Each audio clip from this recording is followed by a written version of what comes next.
this is Chef Mick from Tony's. Today we're going to make a great roast turkey gravy. I started with a nice heavy pan and I lined the pan with vegetables, leeks, celery, carrots, onions, and I added plenty of stock to the pan. The idea is to keep the pan moist and not let the drippings scorch and burn into the bottom of the pan. That will ruin your gravy.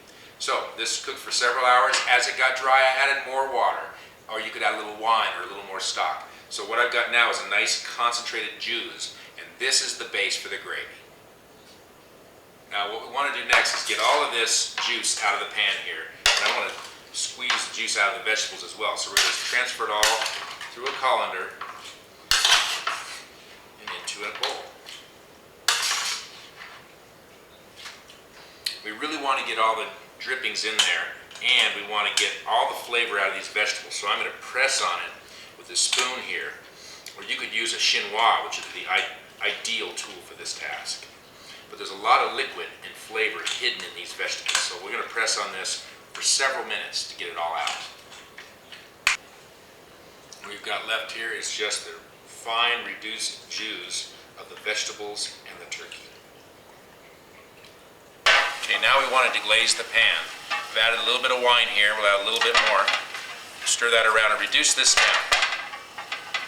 We want to let this flavor concentrate a little bit.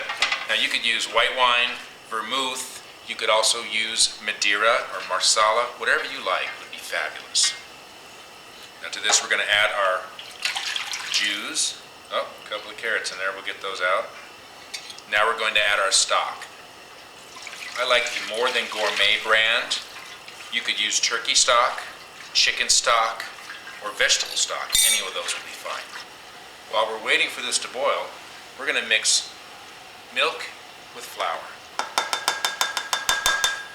You're going to need about 1 to 1.5 tablespoons of flour for every cup of juice that we have here.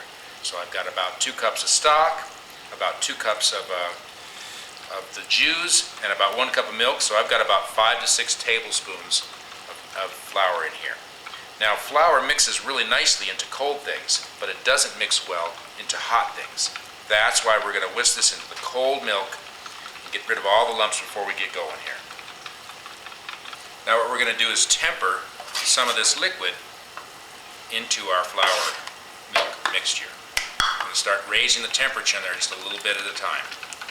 A little bit warmer, and a little bit warmer still. This avoids the big shock of adding the cold to the hot.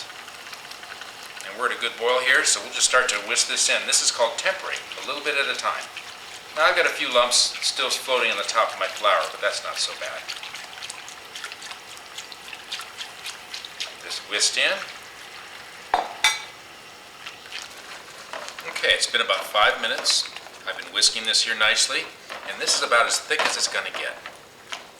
Now, if you wanted it thicker, you could add more flour or more cornstarch. Add it the same way with a little bit of the cold liquid and temper it in. Or you could continue to reduce it down a little bit and get a little thicker. At this point, we want to taste. It's just right. But if you wanted more flavor, you could reduce it down further, or you could add a little bit of concentrated stock. Okay, we're not going to stress too much about lumps, but if we have a few in here, we could take a little strainer like this and just scoop them out. It's nothing to worry about. Well, there you have it. A great gravy, all in about 15 minutes, from your roasted turkey or beef or chicken. Put it into your gravy boat or serving dish. I like to preheat that dish just to make sure it doesn't get cold at the table. And voila. Visit our website, tonysmarket.com, for more cooking tips, recipes, and videos. Ciao!